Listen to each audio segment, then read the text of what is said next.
E se uma criança de 5 anos descreve com precisão cirúrgica o interior de uma trincheira da Primeira Guerra Mundial, incluindo o cheiro de gás mostarda e a sensação de balas atravessando o corpo, detalhes que historiadores levam décadas para reconstruir através de documentos e depoimentos? Ele chora ao ver imagens de soldados franceses em uniformes azul horizonte, sussurrando com voz trêmula. Eu estava lá. Eu senti o metal queimando no meu peito. Eu morri com frio e medo. Como explicar que uma criança brasileira, nascida em pleno século XXI, carrega memórias viscerais de uma guerra que terminou há mais de 100 anos? E mais aterrorizante, o que isso revela sobre a natureza da consciência e da morte? Era uma tarde chuvosa de abril quando tudo começou. Miguel Henrique Cardoso, com seus cabelos castanhos desarrumados e bochechas ainda rechonchudas de bebê, desenhava sentado no chão da sala, cercado por lápis de cor espalhados pelo tapete. A chuva tamborilava contra as janelas da casa em Petrópolis, Rio de Janeiro, criando uma melodia melancólica que parecia embalar o silêncio. Renata Cardoso, psicóloga de 34 anos, conhecida por sua abordagem racional e cética em relação ao inexplicável, observava o filho com aquele olhar atento que só as mães possuem. Havia algo diferente naquele dia. Miguel desenhava com uma concentração antinatural para sua idade, a língua entre os dentes, os olhos castanhos fixos no papel com uma intensidade perturbadora, como se uma consciência antiga habitasse aquele corpo pequeno. Mas, naquela tarde, quando Renata se aproximou para ver o desenho, algo mudou. Sentiu o sangue gelar nas veias. Mamãe, eu já morri antes, disse Miguel com naturalidade desconcertante, sem tirar os olhos do papel. Foi numa trincheira. Tinha lama até aqui. Ele apontou para o próprio peito, e o céu era sempre cinza, nunca azul como agora. Renata deixou cair a caneca de café que segurava. O líquido escuro se espalhou pelo chão como uma mancha de petróleo, mas ela nem percebeu. Seus olhos estavam fixos no desenho do filho. Linhas irregulares formando o que parecia ser um túnel estreito, figuras humanas amontoadas e algo que se assemelhava a arame farpado, desenhado com precisão desconcertante. Como? De onde? Por que uma criança de 5 anos conheceria trincheiras? Miguel, você viu isso em algum filme? A voz de Renata saiu trêmula. O menino a encarou com aqueles olhos que não combinavam com a idade de seu rosto. Não vi, mãe. Eu lembro. Eu era soldado. Tinha 19 anos e me chamavam de Pierre. Ele fez uma pausa, as mãos pequenas tremendo ligeiramente. A gente ficava semanas sem ver o sol. O cheiro era de terra molhada, misturada com algo podre. E tinha um barulho, mamãe. Um barulho que nunca parava, como trovões que não eram trovões. Nos dias que seguiram, Miguel começou a revelar detalhes que uma criança simplesmente não deveria conhecer. Descreveu o peso do uniforme francês, encharcado de lama, o gosto de pão duro racionado, a sensação de dedos congelados dentro de botas que nunca secavam. Falava de companheiros com nomes específicos, Jean-Baptiste, o garoto de olhos verdes que cantava canções bretonas, Henri, o mais velho, que carregava uma foto da esposa no bolso da jaqueta, e então, numa manhã de domingo, enquanto Renata preparava o café, Miguel parou na porta da cozinha e disse com uma serenidade que não pertencia a uma criança. Foi numa manhã como esta, novembro de 1916. Eu senti o metal atravessando aqui. Tocou o próprio peito, e depois só frio, muito frio. E posso provar, mamãe.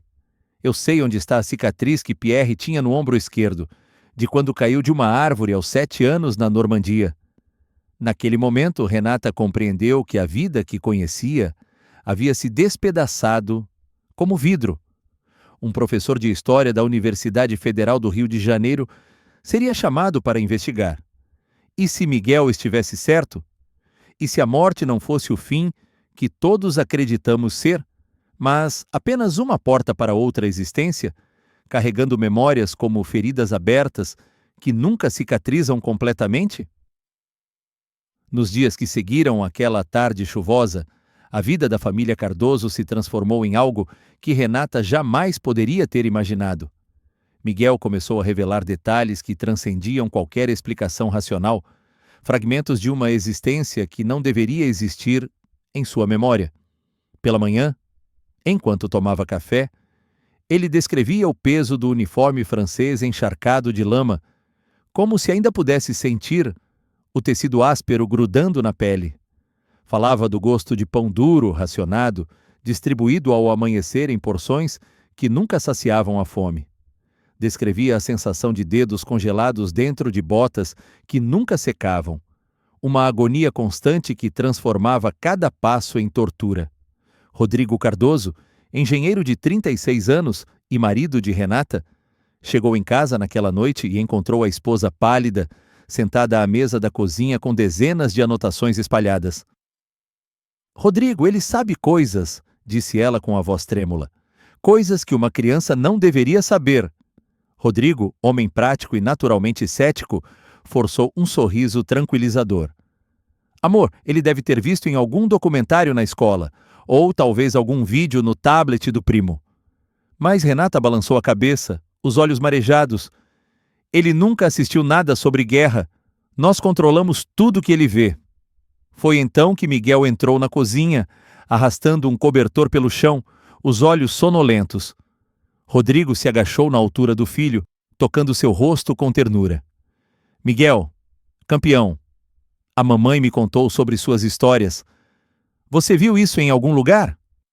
O menino o encarou com aquela intensidade perturbadora que estava se tornando cada vez mais frequente. "Não vi, papai. Eu lembro. Eu estava lá." Ele fez uma pausa, como se escolhesse cuidadosamente as palavras. "Tinha outros soldados comigo. Jean-Baptiste era meu amigo. Ele tinha olhos verdes e cantava canções da Bretanha quando estava com medo. E Henri, o mais velho, sempre carregava uma foto da esposa no bolso da jaqueta." Rodrigo sentiu um arrepio percorrer sua espinha.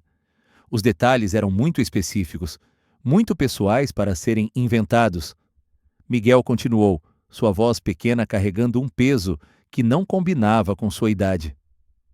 "A gente ficava de vigia 4 horas seguidas. Era muito tempo. Meus pés doíam tanto." Ele olhou para as próprias mãos pequenas.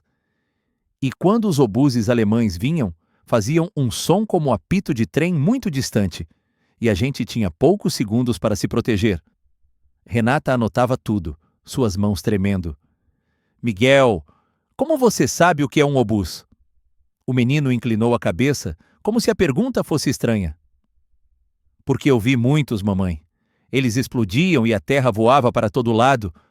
Às vezes a explosão era tão perto que a gente não ouvia nada depois. Só um zumbido nos ouvidos por horas." Nos dias seguintes, Miguel começou a desenhar compulsivamente. Não eram rabiscos infantis, mas diagramas técnicos impressionantes.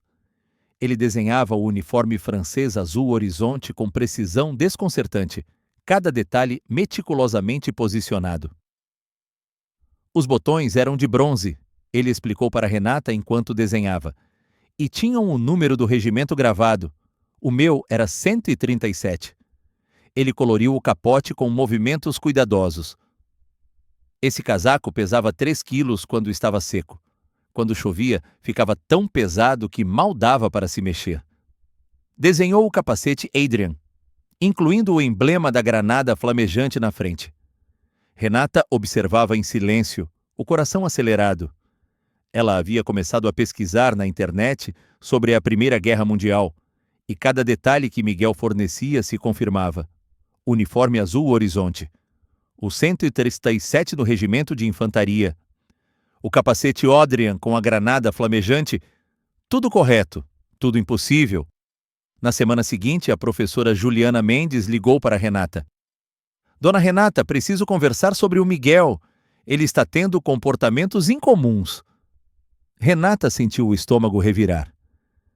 "Que tipo de comportamentos?" Juliana hesitou.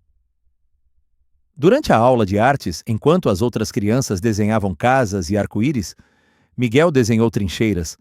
trincheiras elaboradas, com detalhes arquitetônicos, e quando mostrei um mapa da Europa de 1914 em História, ele me corrigiu. Corrigiu? A professora suspirou. Eu havia marcado incorretamente a fronteira entre França e Alemanha naquela época.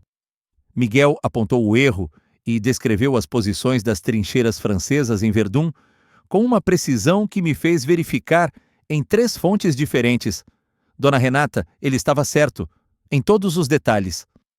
Naquela noite, depois de colocar Miguel para dormir, Renata e Rodrigo se sentaram na varanda. Precisamos de ajuda, disse Renata finalmente. Isso está além de nós. Rodrigo passou as mãos pelo rosto. Renata, eu sou engenheiro. Acredito em física, em matemática, em ciência. Mas nosso filho sabe coisas que desafiam toda a lógica. Renata abraçou o marido, ambos perdidos em um mar de incertezas. Vou ligar para a UFRJ amanhã, ela disse com determinação. Conheço uma professora do Departamento de História. Se alguém pode nos ajudar a entender isso, são os especialistas. Na manhã seguinte, Renata fez a ligação que mudaria tudo. Foi conectada ao Dr. Marcelo Augusto Ferreira, especialista em História Militar. Ela explicou a situação, consciente de como soava absurdo. Esperou pelo riso cético, mas o que recebeu foi silêncio pensativo. Dona Renata, disse o Dr. Marcelo após um longo momento, estudei casos semelhantes em minha pesquisa de doutorado na Sorbonne. A maioria se revela explicável, mas alguns desafiam todas as explicações convencionais. Gostaria muito de conhecer seu filho. Enquanto isso, Renata decidiu documentar tudo. Gravou vídeos de Miguel relatando suas memórias, fotografou seus desenhos, anotou cada detalhe. Uma noite assistiu a um vídeo que a fez parar, congelada. Na gravação, Miguel estava descrevendo o layout de uma trincheira. Elas eram feitas em zigue-zague, ele explicava. Nunca em linha reta, porque se uma bomba caísse dentro, só atingia as pessoas naquele pedaço. Se fosse reta, atingia todo mundo de uma vez. Ele olhou para a câmera, seus olhos castanhos carregados de tristeza antiga. A gente aprendeu isso depois de perder muitos soldados. No dia anterior à reunião com o Dr. Marcelo, Miguel teve outro episódio perturbador. Estava brincando no quintal quando parou completamente, olhando para os próprios pés. Renata saiu correndo. Miguel! Meu amor, o que foi? O menino levantou os olhos e havia lágrimas ali. Eu lembro dos meus pés doendo, mamãe. Dentro das botas molhadas. Doía tanto. Naquela noite, Renata encontrou Rodrigo na sala, olhando para as estrelas pela janela. Se o que Miguel diz é verdade, ele disse baixinho, se ele realmente morreu naquela trincheira e de alguma forma voltou, então tudo o que pensamos saber sobre a vida, sobre a morte, sobre a existência, está errado. Renata se aproximou, entrelaçando os dedos nos dele. Ou talvez esteja mais certo do que jamais imaginamos. O gabinete do Dr. Marcelo Augusto Ferreira na Ilha do Fundão tinha estantes carregadas com livros sobre conflitos militares, mapas antigos emoldurados, diplomas da Sorbonne em destaque. O próprio Dr. Marcelo era um homem de 52 anos, cabelos grisalhos, óculos de armação dourada e um ar de autoridade acadêmica, construída ao longo de 28 anos de carreira. Ele os recebeu com um sorriso educado. Dona Renata, senhor Rodrigo, é um prazer, disse ele, apertando suas mãos antes de se agachar na altura de Miguel. Crianças têm imaginação muito fértil. É completamente normal. Mas então Miguel olhou para a parede onde estava pendurada uma fotografia de soldados franceses em uma trincheira. Renata viu o rosto do filho mudar, a cor drenando. Miguel caminhou até a foto como em transe, estendeu a mão pequena e tocou a imagem. Esse é o uniforme, ele sussurrou, a voz quebrada. Esse exato uniforme. Suas mãos começaram a tremer. E olha os botões. Eu disse que eram de bronze. Dr. Marcelo se levantou lentamente, a condescendência dando lugar à curiosidade intensa. Miguel continuou tocando a fotografia. Esse soldado está segurando um Lebel. Fuzil Lebel M1886. A gente odiava quando chovia porque a madeira da coronha inchava. Ele se virou para o professor, lágrimas escorrendo. Por que você tem essa foto? Essas pessoas... Algumas delas morreram? O silêncio era absoluto. Dr. Marcelo tirou os óculos, limpou-os com a gravata. Miguel, como você sabe o nome exato do fuzil padrão francês? Miguel encolheu os ombros. Porque eu carregava um. A gente aprendia tudo sobre ele. Nas 2 horas seguintes, Dr. Marcelo conduziu testes que havia preparado. Espalhou 50 fotografias históricas de diferentes guerras e épocas sobre sua mesa. Miguel, quero que separe as fotos da Primeira Guerra Mundial.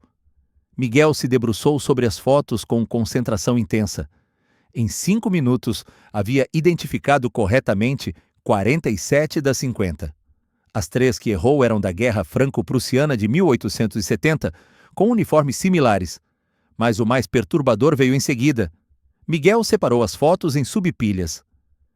Essas são francesas, essas são alemãs, essas inglesas e essas russas. Dr. Marcelo verificou. Todas corretas. Então Miguel pegou uma foto específica e apontou. Isso é Verdun? Eu reconheço aquela colina no fundo. A gente chamava ela de Colina 304. Tinha 304 metros de altura, mas depois de todos os bombardeios, tinha só 297. Dr. Marcelo sentiu um arrepio. O detalhe sobre a Colina 304 perder 7 metros de altura era real, mas obscuro, encontrado apenas em relatos militares específicos. Como você sabe isso? O menino o encarou. Porque eu lutei lá. Porque vi aquela colina ser destruída. Dr. Marcelo começou a fazer perguntas sobre táticas militares. Miguel explicou com clareza impossível. Primeiro vinha a barragem de artilharia, horas de bombardeio. A gente cobria os ouvidos, mas o som atravessava tudo. Depois a infantaria corria através da terra de ninguém. Ele gesticulava enquanto falava. A gente tinha mensageiros, runners, que corriam entre as trincheiras levando mensagens, porque os telefones quebravam com os bombardeios. Jean-Baptiste era runner antes, ele era rápido. O professor anotava freneticamente. E havia códigos, sinais? Miguel assentiu. Apitos. Um apito longo significava preparar para atacar. 2 apitos curtos, voltar para a trincheira. Dr. Marcelo parou de escrever. Tudo estava correto, perfeitamente, tecnicamente correto. Miguel, como os soldados faziam fogo para cozinhar sem serem detectados? Miguel franziu a testa, pensando. A gente cavava fornos de terra, pequenos buracos na parede da trincheira com chaminé que saía longe. A fumaça saía de um lugar diferente do fogo. Correto novamente. E o que comiam? Miguel fez uma careta. Bully beef, carne enlatada, biscoitos duros e café de cevada. Ele olhou para Renata. Era horrível, mamãe. Mas quando você está com muita fome, come qualquer coisa. Foi então que Miguel mencionou espontaneamente. Pierre tinha uma cicatriz no ombro esquerdo. Aqui. Tocou o próprio ombro. De quando caiu de uma árvore aos 7 anos. Foi na fazenda do tio, perto de Sainte-Mère-Église, na Normandia. A árvore era uma macieira. Pierre caiu de costas e bateu numa pedra. Dr. Marcelo ficou pálido. Esse tipo de informação biográfica íntima não existia em registros históricos acessíveis. Miguel, quem é Pierre? O menino pareceu surpreso com a pergunta. Pierre sou eu, quer dizer, era eu. Meu nome era Pierre. Naquele momento, Dr. Marcelo tomou uma decisão. Dona Renata, Sr. Rodrigo, vou ser completamente honesto. Em 28 anos estudando história militar, nunca vi algo assim. Seu filho possui conhecimento que não deveria ser possível. Ele olhou para Miguel. Se você realmente se lembra de uma vida como soldado francês, então deve haver registros. A França mantém arquivos de todos os soldados. Ele pegou uma caneta. Você lembra do seu regimento? Miguel assentiu. 137º, Regimento de Infantaria, baseado em Fontenay-le-Comte. Dr. Marcelo desenhou um brasão de regimento, mas intencionalmente incorreto. Este era o brasão? Miguel estudou e balançou a cabeça. Não, está errado. Então pegou a caneta e corrigiu o desenho com precisão, que Dr. Marcelo sabia estar correta. Quando Miguel terminou, olhou para o brasão com tristeza. A gente tinha que gritar o lema quando ia para o ataque. Respirou fundo e recitou em francês perfeito: Liberté, égalité, fraternité ou la mort. Então sussurrou: mas só houve morte. Muita morte. Dr. Marcelo saiu da sala para se recompor. Quando voltou, havia tomado uma decisão. Conheço uma colega em Paris, doutora Sophie Beaumont, do Musée de l'Armée. Ela tem acesso aos arquivos militares de Vincennes. Se Pierre existiu, ela pode encontrá-lo. 3 dias depois, a videoconferência foi organizada. Na tela, doutora Sophie Beaumont, 61 anos, olhava para eles com ceticismo educado. Dr. Marcelo havia explicado a situação. Bonjour, ela disse em francês para Miguel. Era um teste. Miguel respondeu imediatamente, também em francês, com um sotaque que a fez se inclinar, chocada. Durante a conversa, Miguel usou palavras como poilu, boche e marmite, gírias de soldados. Doutora Sophie ficou sem palavras. Esse vocabulário não está em livros, está em diários pessoais raros. Miguel forneceu detalhes. Pierre Dubois, ou talvez Dumont, algo com Dom Cabelo Loiro, olhos azuis, nascido em 1897, morreu em novembro de 1916. Tocou o próprio pescoço. Tinha uma marca de nascença aqui, do lado esquerdo. Altura, 1,72 metros. Doutora Sophie anotou tudo. Vou começar a busca amanhã. Pode levar semanas. Mas havia urgência em sua voz. As 3 semanas de espera foram angustiantes. Renata documentava tudo. Dr. Marcelo organizou uma entrevista formal para 11 de novembro, dia do armistício, 106 anos após o fim da guerra. A resposta veio 2 dias antes. O e-mail de doutora Sophie dizia: Je l'ai trouvé. Eu o encontrei. Dr. Marcelo ligou para Renata, voz tremendo. Ela encontrou Pierre. A videoconferência foi no estúdio da UFRJ. Presentes: a família Dr. Marcelo, 3 psicólogos, 2 historiadores, um cinegrafista. Doutora Sophie apareceu na tela, visivelmente abalada, mãos tremendo segurando uma pasta antiga. Passei 3 semanas nos arquivos de Vincennes, ela disse, e encontrei. O silêncio era absoluto. Ela abriu a pasta e leu. Pierre Dubois, nascido em 14 de março de 1897, Sainte-Mère-Église, Normandia, altura 1,73 metros, cabelo loiro, olhos azuis, marca de nascença no lado esquerdo do pescoço. Renata soluçou tapando a boca. Doutora Sophie continuou, voz embargada. Alistado no 137º do Regimento de Infantaria em agosto de 1915. Participou de Verdun. Morto em combate em 19 de novembro de 1916. Causa: ferimento por projétil no tórax. Miguel estava imóvel, lágrimas silenciosas escorrendo. Doutora Sophie não havia terminado. Há uma anotação no arquivo médico militar. Cicatriz antiga no ombro esquerdo, aproximadamente 5 centímetros. Origem: queda de árvore na infância. O silêncio era ensurdecedor. Dr. Marcelo havia tirado os óculos, mãos tremendo. Há mais, disse doutora Sophie. Consegui uma fotografia. Ela levantou uma imagem digitalizada. A tela mostrou um jovem soldado francês em uniforme. Cabelo loiro, olhos claros, datada de 1915. Miguel viu a imagem e quebrou. Aproximou-se da tela, tocou o rosto na foto com sua mão pequena.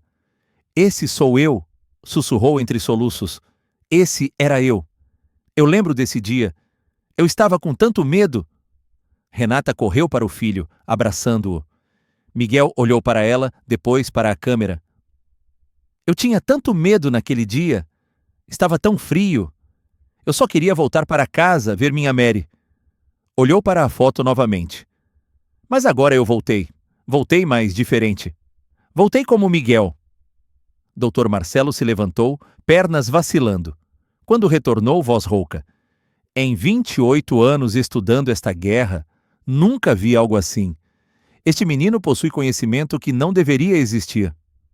Doutora Sophie limpou lágrimas. Os arquivos confirmam cada detalhe. Cada detalhe!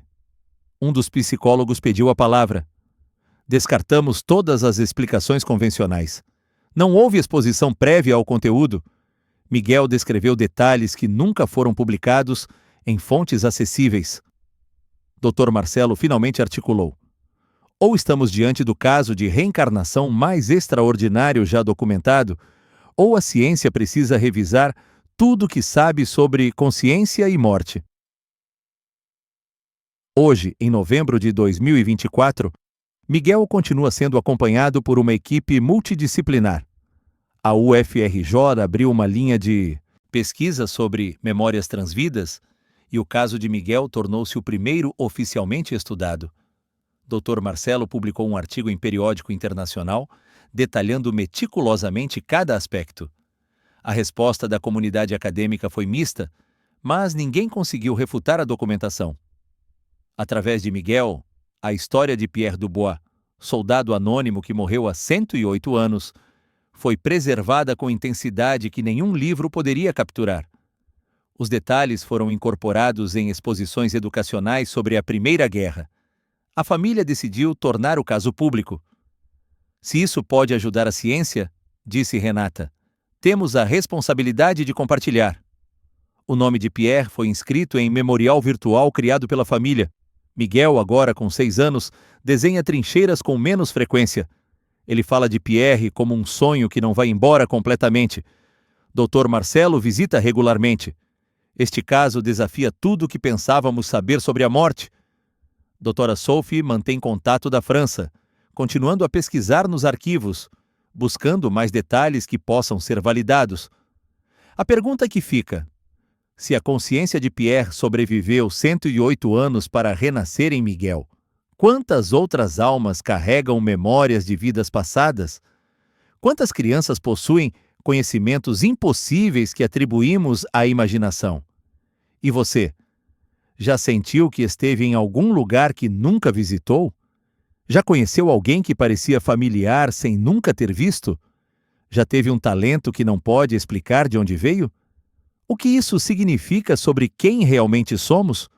A história de Miguel e Pierre sugere que a resposta pode ser mais extraordinária do que jamais imaginamos. A consciência não morre. Ela transforma, viaja, retorna. E às vezes, em momentos raros, ela se lembra.